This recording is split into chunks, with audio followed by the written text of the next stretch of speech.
નમસ્કાર મિત્રો, સદભાવના વૃદ્ધાશ્રમ સમગ્ર દેશ હરિયાળો બને, આ પૃથ્વી લીલીછમ બને, આ ભારત દેશ લીલી ચાદર ઓઢે, આ દેશના દરેક ગામડા વૃક્ષારોપણ કરે, એના માટે અભૂતપૂર્વ કામગીરી કરી રહી છે. ત્યારે આ પિંજરા સાથે વવાયેલા વૃક્ષો તમે જોઈ શકો છો. આ દેશમાં 150 કરોડ વૃક્ષો વાવી અને આ ધરતીને નવપલ્લવિત કરવાના અભિયાન સાથે વાવેલું દરેક વૃક્ષો ઉછરે એના માટે બારીકાઈથી કામગીરી કરી રહી છે.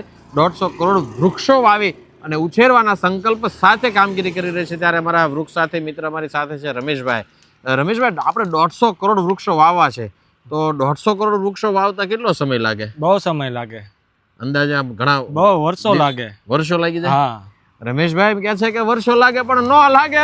ભલા મને તમને કહું, 150 કરોડ વૃક્ષો વાવતા મારા હિસાબે રમેશભાઈ તમે કહો ને વર્ષો લાગે, પણ એક જ દિવસ થાય. આ દેશના દરેક વ્યક્તિ એમ વિચાર કરે કે આજના દિવસમાં હું એક વૃક્ષ વાવીશ અને વૃક્ષ વાવીને ઉછેરે રહી, એ જ્યાં સુધી ઉછરી ન જાય, જ્યાં સુધી મોટું ન થઈ જાય, ત્યાં સુધી હું જવાબદારી સાથે કામગીરી કરીશ. એ વૃક્ષના ઉછેર માટે હું કટિબદ્ધતા સાથે કામગીરી કરીશ.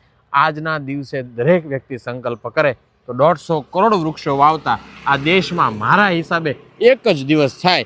એક જ દિવસની અંદર દરેક વ્યક્તિ આ પ્રકૃતિના મહાઅભિયાનમાં જોડાય અને એક એક વ્યક્તિ તે જ દિવસે વૃક્ષ વાવીને 3 વર્ષ 5 વર્ષ 4 વર્ષ જ્યાં સુધી વૃક્ષ મોટું ન થાય ત્યાં સુધી જવાબદારી સાથે એનો નિભાવ કરે તો 150 કરોડ વૃક્ષો વાવતા ફક્ત એક દિવસ લાગે.